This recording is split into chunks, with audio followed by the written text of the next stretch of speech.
Hello बच्चों, आज जो हम डिस्कस करने जा रहे हैं डायमेंशन का टाइप 4 और यह जो बहुत ही इम्पोर्टेंट टाइप है और इसका कंसेप्ट मात्र एक ही लाइन का है।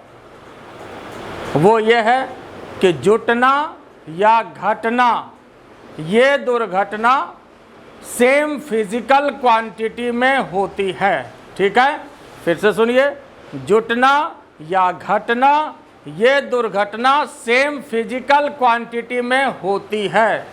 मतलब एडिशन या सब्ट्रैक्शन हमेशा ही सेम फिजिकल क्वांटिटी में होती है। जैसे वेलोसिटी में वेलोसिटी जुट सकता है, वेलोसिटी में वेलोसिटी घट सकता है, वेलोसिटी में टाइम कभी भी नहीं जुट सकता है। कभी भी ऐसा नहीं हो सकता है कि किसी भी किताब में क्या ऐसा लिखा हो कि v+t, ऐसा अगर कहीं लिखा मिलता है तो इसका मतलब वो गलत है, उसको उसी समय काट दीजिए।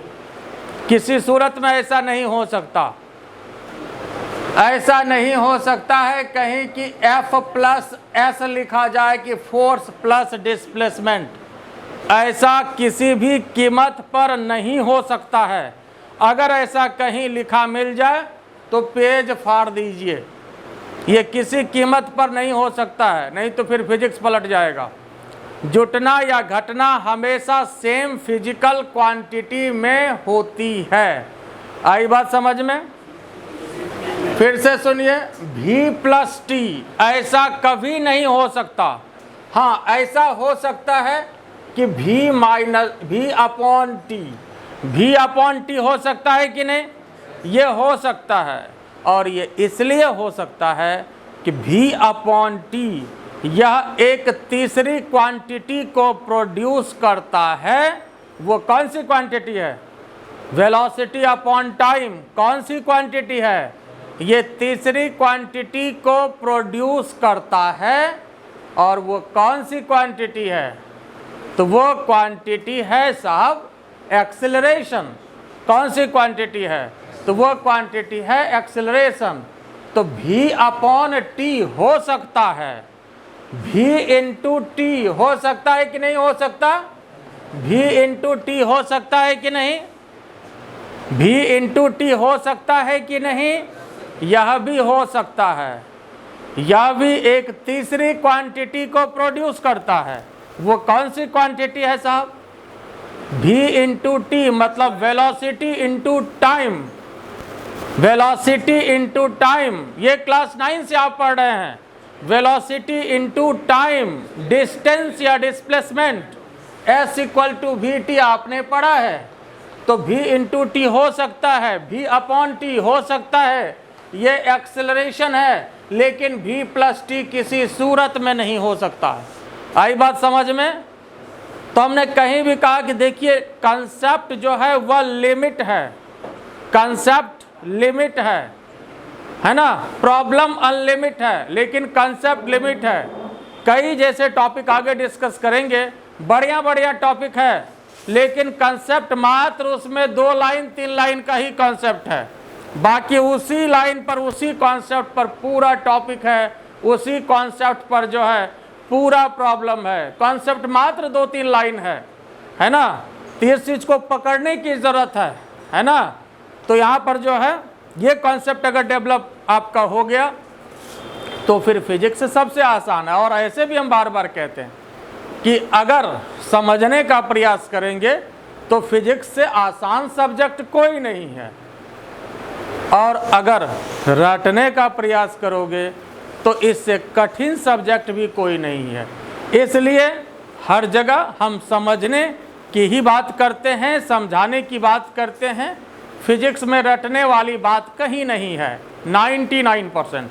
1% में चूँकि प्रॉब्लम को थोड़ा सा हम लोग को क्विक बनाना पड़ता है, इस वजह से कुछ बातों को याद रखना है। ठीक है, तो खैर चलिए अब यहाँ भी आइए। F+s, देखिए क्या ऐसा कभी हो सकता है? बताइए, F+s कैसा ऐसा कभी हो सकता है? नहीं हो सकता है। लेकिन F × s ऐसा हो सकता है? हो सकता है? यस और नो? हो सकता है। कौन सी क्वांटिटी को ये प्रोड्यूस कर रहा है? F into S. ये फिर तीसरी क्वांटिटी को प्रोड्यूस करता है जो बहुत इंपॉर्टेंट क्वांटिटी है। कौन सी क्वांटिटी? कौन सी क्वांटिटी? हाँ बिल्कुल सही, ये वर्क को प्रोड्यूस करता है।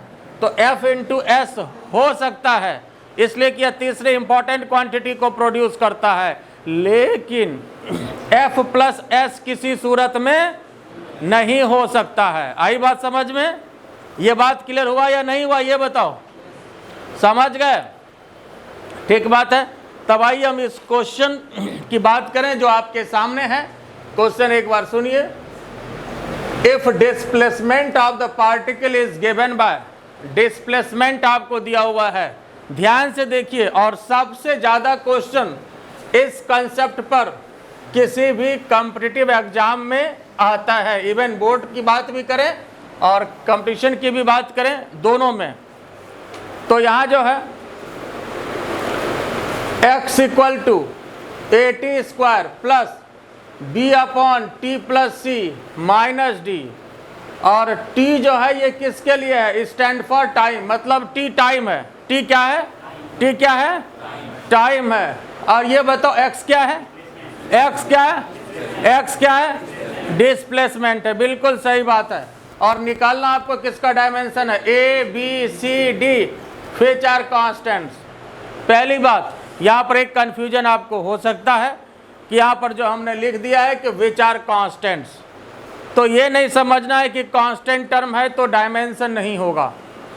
ऐसा नहीं है। किसी भी न्यूमेरिकल वैल्यू का डायमेंशन नहीं होता है, या न्यूमेरिकल कांस्टेंट का डायमेंशन नहीं होता है। न्यूमेरिकल वैल्यू का डायमेंशन नहीं होता है, या न्यूमेरिकल कांस्टेंट का डायमेंशन नहीं होता है। लेकिन न्यूमेरिकल कांस्टेंट का डायमेंशन नहीं होता है, लेकिन अगर फिजिकल कांस्टेंट हो तो उसका डायमेंशन होगा। एग्जाम्पल के तौर पर ग्रेविटेशनल कांस्टेंट, इससे बड़ा कांस्टेंट तो पृथ्वी पर कोई है ही नहीं। कैपिटल G लिखाया था ना unit and dimension gravitational constant का। तो इससे बड़ा कांस्टेंट तो पृथ्वी पर कोई है ही नहीं। आई बात समझ में? और ये यूनिवर्सल कांस्टेंट के रूप में जाना जाता है, लेकिन इसका यूनिट डायमेंशन सब कुछ होता है। तो ये कन्फ्यूजन दूर कर लिया कि अगर कांस्टेंट लिखा हुआ हो तो ये नहीं समझना है कि इसका डायमेंशन नहीं होगा, यूनिट नहीं होगा। ऐसी बात नहीं है। ठीक है? न्यूमेरिकल कांस्टेंट का नहीं होता है, लेकिन फिजिकल कांस्टेंट का होता है। फिजिकल कांस्टेंट का होता है। ठीक है? अब आइए एक बार हम फिर इसको नीचे लिख रहे हैं। ध्यान से देखिए, यह एक टाइप ऑफ क्वेश्चन, एक समझ जाइएगा तो इस तरह का कोई भी क्वेश्चन बन जाएगा। ये बताइए फिर x क्या है? x क्या है? x क्या है? डिस्प्लेसमेंट है। सही बात है। तो ये बताओ कि यह जो क्वांटिटी होगी जिसको घेर रहे हैं, ये बताइए, ये जो डब्बा आप देख रहे हैं ये कौन सी क्वांटिटी होनी चाहिए? जिसको घेर रहे हैं इसको देखिए, ये कौन सी क्वांटिटी होनी चाहिए? ये बताओ पहले, ये क्या है? तो इसको भी होना पड़ेगा डिस्प्लेसमेंट, इसको भी होना पड़ेगा डिस्प्लेसमेंट, इसको भी होना पड़ेगा, इसलिए कि प्लस साइन है और यहाँ माइनस साइन है, तो ये डब्बा भी डिस्प्लेसमेंट होगा। ये देखिए, यह जो डब्बा है ये भी डिस्प्लेसमेंट होगा। अब बाकी यह तो एकलौता है तो यह तो डिस्प्लेसमेंट होगा ही। और यहाँ पर प्लस साइन हो या माइनस साइन हो, इससे कोई फर्क नहीं पड़ता है। आई बात समझ में? फिर से सुनिए वही लाइन, जुटना या घटना, ये दुर्घटना हमेशा सेम फिजिकल क्वांटिटी में होती है। एडिशन या सब्ट्रैक्शन हमेशा सेम फिजिकल क्वांटिटी में होगी। आई बात समझ में? जैसे मान लो, और प्रैक्टिकल तौर पर समझो, जैसे मान लो कि यहाँ पर अगर हम ये कहें कि 10 एलिफेंट है सपोज, 10 एलिफेंट है और प्लस 5 हॉर्स है, क्या ये जुटेगा? क्या ये जुटेगा? 10, 5, 15 हॉर्स कह देंगे क्या, या 15 एलिफेंट कह देंगे? नहीं ना। लेकिन अगर 10 हॉर्स प्लस 5 हॉर्स है तब आप कह सकते हैं कि ये 15 हॉर्स हो गया। आई बात समझ में? तो बस ऐसे याद रखिएगा, जैसे आपको समझ में आ जाए आसानी से, बस वही तरीका है जैसे आपको याद रह जाए। आई बात समझ में? ये बात क्लियर हुआ या नहीं? तो जैसे ये 10 horse plus 5 horse equal to क्या, 15 हॉर्स, ठीक है। तो यहाँ पर जुटना या घटना, ये दुर्घटना हमेशा सेम फिजिकल क्वांटिटी में होती है। ये बात समझ में आया कि नहीं? तो ये अगर डिस्प्लेसमेंट है तो ये क्या होगा, यह भी डिस्प्लेसमेंट होगा, ये क्या होगा, यह भी डिस्प्लेसमेंट होगा, और ये क्या होगा, यह भी डिस्प्लेसमेंट होगा। इतनी बात तो समझ में आ रही है ना? तब इसके बाद ट्राई कर सकते हो कि नहीं कर सकते हो, है ना? तो एक बार देखो।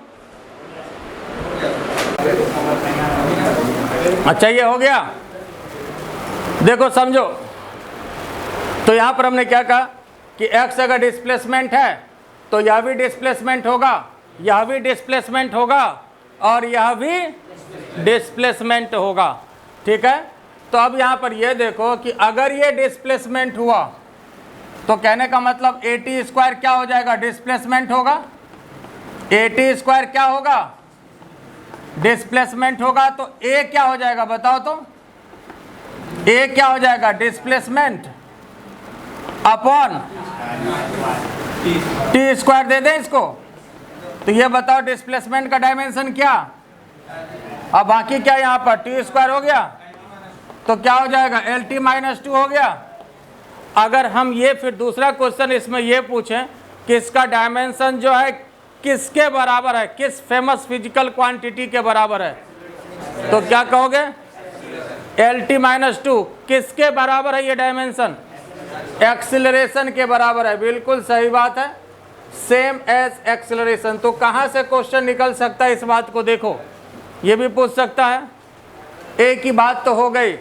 अब आइए दूसरी बात, B/T + C, B/T + C, यह जो डब्बा देख रहे हो ये क्या होगा, ये जो डब्बा देख रहे हो ये क्या होगा, यह भी डिस्प्लेसमेंट होगा। बोलो इसमें कोई आपत्ति है, होगा या नहीं, होगा ना? तो अब ये बताओ, यहाँ देखो इधर लिख रहे हैं यहाँ, तो B/T + C यह क्या होगा, डिस्प्लेसमेंट होगा। एनी डाउट, डिस्प्लेसमेंट होगा ना। अच्छा अब ये बताओ कि C का क्या डायमेंशन होगा, C का T होगा, पक्का होगा। C का क्या होगा, T होगा, फाइनल। क्या सोच के बोल रहे हो, C किसके साथ जुटा हुआ है, बिल्कुल सही बात। तो बस वही कंसेप्ट हुआ ना कि जुटना या घटना, ये दुर्घटना सेम फिजिकल क्वांटिटी में होती है। बात समझ गए? तो अगर C के साथ T जुटा हुआ है तो C को टाइम होना पड़ेगा। ये कंसेप्ट एक तरफ, बाकी पूरा दुनिया एक तरफ, लेकिन इसको होना पड़ेगा। तो C जो है ये टाइम होगा, बाकी बात जो होगा देखा जाएगा, लेकिन C को टाइम होने से कोई रोक नहीं सकता है। आई बात समझ में? क्यों होगा, इसलिए कि यहाँ पर C किसके साथ अटैच्ड है, किसके साथ अटैच्ड है, टाइम के साथ अटैच्ड है। आई बात समझ में? किसके साथ अटैच्ड है, टाइम के साथ अटैच्ड है। तो C टाइम होगा और डायमेंशन C का क्या हो जाएगा, T हो जाएगा। आई बात समझ में? फिर जरा देखो, समझो पहले यहाँ पर, फिर देखिए यहाँ B/, और यहाँ देखो T + C, ये आपका डिस्प्लेसमेंट है। देखो C का तो हम लोग निकाल चुके ना, अब मैं B का निकालना चाह रहा हूँ। B का, किसका निकालना चाह रहे हैं, किसका निकालना चाह रहे हैं, B का। तो ये बताओ B/T + C ये क्या हो जाएगा, डिस्प्लेसमेंट होगा, कोई दिक्कत? अब ये बताओ कि यहाँ पर C तो टाइम है, तो टाइम प्लस टाइम क्या होता है? Time plus time, time, velocity plus velocity, velocity, time plus time, time, है ना। तो अगर टाइम प्लस टाइम टाइम ही होगा तो यहाँ पर c के बदले t रख सकते हैं, तो टाइम प्लस टाइम टाइम होगा, इसलिए आप चाहें तो अब इस t को हटा सकते हैं, कोई दिक्कत इसमें?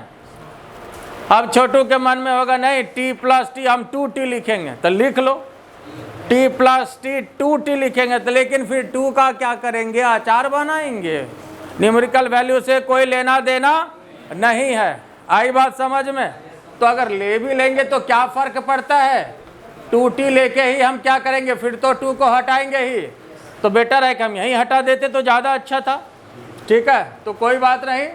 तो ये आपका डिस्प्लेसमेंट हो गया, ये क्लियर हो गया। तो b क्या हो गया साहब? Displacement into time. b क्या हो जाएगा? डिस्प्लेसमेंट इनटू टाइम, और डिस्प्लेसमेंट के लिए l और टाइम के लिए क्या? t। तो b का डायमेंशन क्या हो गया? तो c निकल गया, b निकल गया। अब क्या बचा आपके पास? क्या बचा आपके पास? d बचा। तो d तो सबसे आसान है, d तो सबसे आसान है। कैसे आसान है? तो यहाँ पर d जो है ये तो दिए हुए हैं, ये d जो ये डब्बा है ये अकेला ही डिस्प्लेसमेंट को रिप्रेजेंट करेगा। d क्या होगा? d क्या होगा? डिस्प्लेसमेंट को रिप्रेजेंट करेगा, तो d डिस्प्लेसमेंट होगा, और इसका डायमेंशन कितना हो जाएगा? कितना हो जाएगा? l हो जाएगा। बोलो कोई तकलीफ इसमें? ये समझ गए?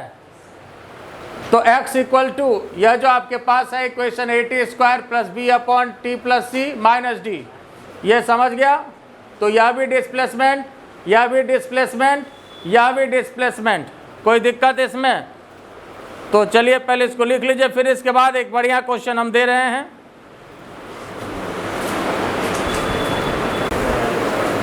देखो सिमिलर क्वेश्चन है, उसी तरह का क्वेश्चन, इसको फिर समझ लीजिए अच्छे से, कोई भी क्वेश्चन बन जाएगा, उससे थोड़ा सा बढ़िया क्वेश्चन। फिर हमने इसमें क्या दिया? If displacement of the particle is given by, if displacement of the particle is given by x equal to at square minus b upon T plus root c minus d by t अब plus root e. ठीक है, अब यहाँ पर देखो ध्यान देने वाली बात यह है कि x क्या है? x कौन सी क्वांटिटी है? x डिस्प्लेसमेंट है। तो ये क्या होगा? ये डब्बा देखो, जिसको घेरे उसको बताना, ये क्या होगा? डिस्प्लेसमेंट होगा। ये क्या होगा? ये डिब्बा भी डिस्प्लेसमेंट होगा। कंसेप्ट वही, जुटना या घटना। ये दुर्घटना सेम फिजिकल क्वांटिटी में होती है, प्लस माइनस हमेशा सेम फिजिकल क्वांटिटी में होती है। फिर ये बताओ ये क्या होगा? ये भी डिस्प्लेसमेंट होगा। ये क्या होगा? यह भी डिस्प्लेसमेंट होगा। बस ये कॉन्सेप्ट है। आई बात समझ में?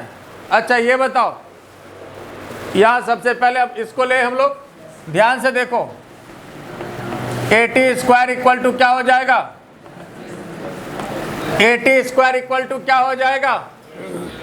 डिस्प्लेसमेंट हो जाएगा। at स्क्वायर इक्वल टू क्या हो जाएगा?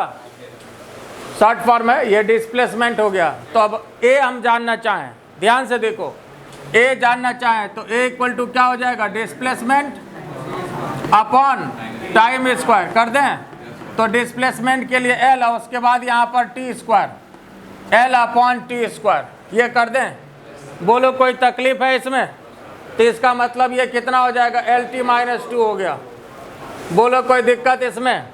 ठीक है, फिर यहाँ देखो, ये बताओ, यह जो पूरा ये डब्बा है, देखो जरा ध्यान से, b upon T plus root C, ये डब्बा, ये जो है, ये देखो इसको, ये क्या होना चाहिए? फिर ये डिस्प्लेसमेंट होना चाहिए। अच्छा ये बताओ कि रूट सी का क्या डायमेंशन होगा? रूट सी का डायमेंशन पूछें तो रूट सी का क्या पूछ रहे हैं ये सुनो, सावधानी हटी, हाँ, हम रूट सी का पूछ रहे हैं, सी का पूछेंगे तो कुछ और होगा। जैसे ये रूट सी है तो यहाँ पर रूट सी का डायमेंशन कितना होगा, ये टाइम के बराबर होगा, इसलिए कि रूट सी के साथ क्या जुटा हुआ है, रूट सी के साथ टाइम जुटा हुआ। ये देखिए तो ये टाइम हो गया, मतलब रूट सी का डायमेंशन टी हुआ, लेकिन हमें सी का चाहिए, तो सी का डायमेंशन कैसे निकालेंगे, सी का डायमेंशन कैसे निकालेंगे, टी स्क्वायर कर देंगे। बोलो कोई तकलीफ इसमें, रूट सी टाइम है तो सी कितना हो जाएगा, टी स्क्वायर हो जाएगा। क्लियर हो गया। तो इसमें जो है देखो सी का तो मिल गया, अब हमें यहाँ पर बी का चाहिए, जरा ध्यान से देखो। फिर एक बार इसी चीज को हम यहाँ पर ले रहे हैं, जरा देखिए, B upon T plus root C. अब ये बताओ जब टी और रूट सी एक ही चीज है तो खाली टी लें यहाँ पर, रूट सी यहाँ पर छोड़ दें, टी प्लस रूट सी है, दोनों तो एक ही चीज होगा ना, तो यहाँ पर सिर्फ टी ही लेते हैं, बाकी प्लस के बाद तो ऑलरेडी टाइम है ये, ठीक है। तो यहाँ देखो इसमें, और ये हो क्या जाएगा, ये हो क्या जाएगा, ये डिस्प्लेसमेंट हो जाएगा। कोई तकलीफ इसमें, हो क्या जाएगा, डिस्प्लेसमेंट हो जाएगा। तो इसमें बी क्या हो जाएगा, डिस्प्लेसमेंट इनटू, तो डिस्प्लेसमेंट के लिए एल, टाइम के लिए टी, तो क्या हो जाएगा, बी का क्या हो जाएगा, एल टी हो जाएगा। बोलो कोई दिक्कत इसमें, ये समझ गए, इज इट क्लियर, ठीक बात है। अब बी का निकल गया, सी का भी निकल गया, बचा अब आपका डी और ई का। अब यहाँ जरा देखिए, अब ये गोला देखिए, डी बाई टी क्या होना चाहिए, डी बाई टी क्या होना चाहिए, डिस्प्लेसमेंट होना चाहिए या नहीं होना चाहिए, बिल्कुल सही बात है, होना चाहिए। तो डी को क्या होना चाहिए, डिस्प्लेसमेंट इनटू टी मतलब टाइम, तो इसका मतलब क्या होना चाहिए, एल टी होना चाहिए, डी का डायमेंशन एल टी होना चाहिए। देखिए फिर यहाँ पर डी बाई टी डिस्प्लेसमेंट होना चाहिए, तो इसका मतलब डी क्या होना चाहिए, डिस्प्लेसमेंट इनटू टाइम होना चाहिए, इसका मतलब एल इंटू टी होना चाहिए। बोलो इसको, इसमें कोई दिक्कत है किसी को, ये क्लियर हो गया, ठीक बात है। अब कौन सी क्वांटिटी बची, अब एकलौता क्वांटिटी आपके पास बची है, वो कौन सी है, रूट ई है, लेकिन निकालना ई है। पहले तो ये बताओ कि रूट ई इसका डायमेंशन क्या होगा। ये जो देखिए, ये जो गोला आप देख रहे हैं रूट ई, ये भी डिस्प्लेसमेंट होगा या नहीं होगा, ये भी डिस्प्लेसमेंट होगा, तो इसका मतलब ये डिस्प्लेसमेंट हो गया, तो इसका मतलब ई कितना हो गया, डिस्प्लेसमेंट का स्क्वायर मतलब L square. This is your answer, ये final target. A B C D E सारा निकल गया। बोलो इसमें कोई दिक्कत है, आई बात समझ में, बात क्लियर हुआ या नहीं हुआ, ठीक है। तो A B C D E सारा निकल गया, कोई दिक्कत इसमें, समझ गए ना, यहाँ तक किसी को कोई दिक्कत है। अब आइए इसमें अगला क्वेश्चन दे रहे हैं, थोड़ा सा चेंज कर रहे हैं, लिख रहे हो, लिख लो इसको पहले, है ना, यहाँ तक देख लीजिए इसको।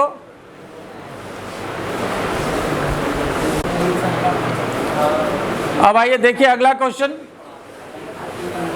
ये भी सिमिलर लेकिन बढ़िया क्वेश्चन, टाइप चूंकि वही है तो कॉन्सेप्ट तो वही रहेगा, कोई एक्स्ट्रा कॉन्सेप्ट नहीं।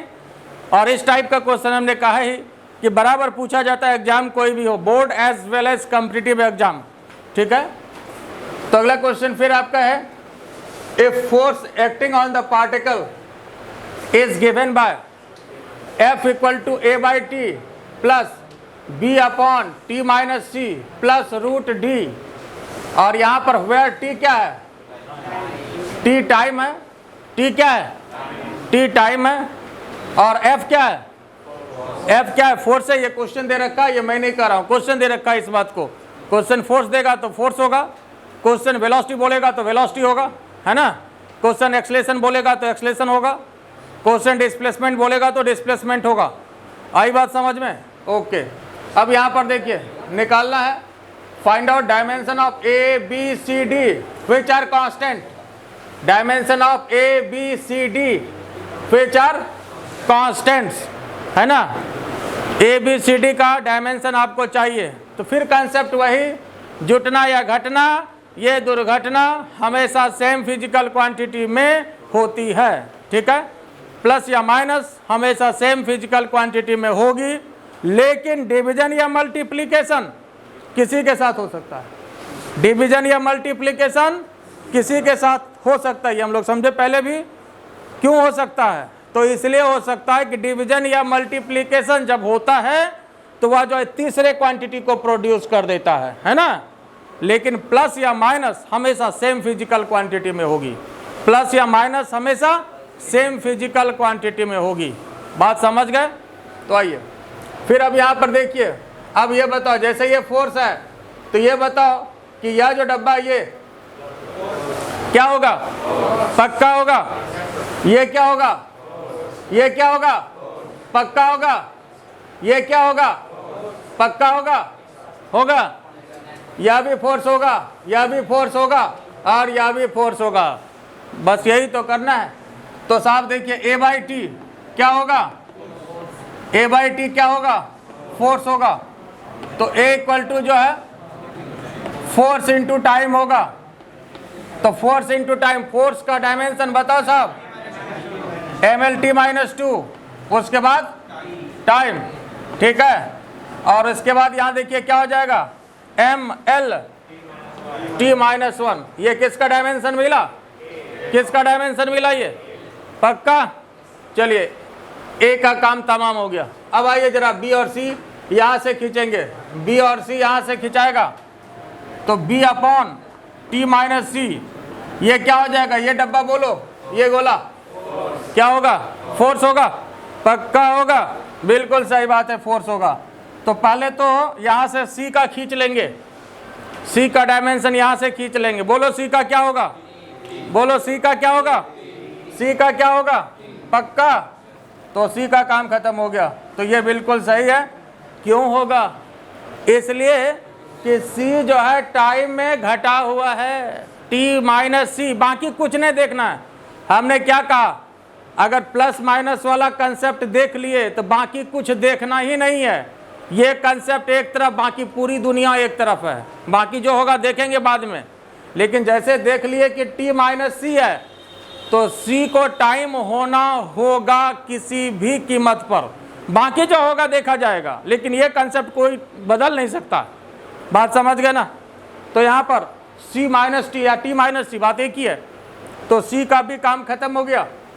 अब आइए जनाब, यहाँ पर जो है B/T-C, T-C, तो C छोड़ दें। अब C भी तो टाइम ही है, टाइम माइनस टाइम, टाइम होगा। बचेगा तो भी टाइम, नहीं बचेगा तो भी टाइम। मेरा क्या लेगा, तेरा क्या लेगा, है ना। बढ़ेगा तो भी टाइम, घटेगा तो भी टाइम, बचेगा तो भी टाइम, नहीं बचेगा तो भी टाइम। बात समझ गए? तो यहाँ पर सिर्फ T ले लें, और B/T ये फिर क्या हो गया साहब? फोर्स हो गया। तो B इक्वल टू कितना हो गया? Force into time. तो बोलो साहब फोर्स का mLT-2, फिर टाइम का तो यहाँ पर mLT-1। बोलो कोई तकलीफ इसमें? mLT-1, बोलो कोई तकलीफ इसमें? ये समझ गए ना? क्लियर हो गया? ओके। बी का बात खत्म हो गया, सी का बात खत्म हो गया। तो बचा कौन? एक और बचा, एक लौता बचा हुआ है अभी, √D बचा हुआ है। तो बोलो साहब √D कितना? √D ये गोला, यह भी फोर्स होगा, यह गोला ये भी फोर्स होगा, ठीक है। तो यहाँ पर ये फोर्स, तो इसका मतलब यहाँ D क्या हो गया? फोर्स का स्क्वायर कर दें। कोई तकलीफ तो नहीं? नहीं तकलीफ। तो फोर्स का डायमेंशन बता दे फिर, mLT-2, और लेकिन इसका स्क्वायर है जनाब। तो स्क्वायर जब है तो सब पर पावर बढ़ाइए। अब m2L2T पर पावर कितना? पक्का T पर पावर -4, m2L2T-4। तो ये D का हो गया। लेकिन अगर √D का पूछे तो रूट डी का पूछे तो फोर्स ही होगा, कितना होगा? रूट डी का पूछे तो फोर्स होगा, कितना होगा? mlt minus 2। लेकिन डी का m2l2t-4, बोलो इसमें कोई दिक्कत है? ये समझ गए ना? ये क्लियर हो गया तो ठीक है। तो चलिए आज इतना ही, सिर्फ नेक्स्ट डे अगले दिन और भी इम्पोर्टेंट कॉन्सेप्ट पर हम डिस्कस करने जा रहे हैं, नेक्स्ट टाइम डिस्कस करेंगे, है ना। और अगर इस तरह का वीडियो आपको चाह रहे हैं कि मिलता रहे तो क्या करना है ना। तो चलिए लाल बटन जो है उसको दबा दीजिए, लाइक करिए, सब्सक्राइब करिए, है ना, और कमेंट भी करेंगे। Thank you.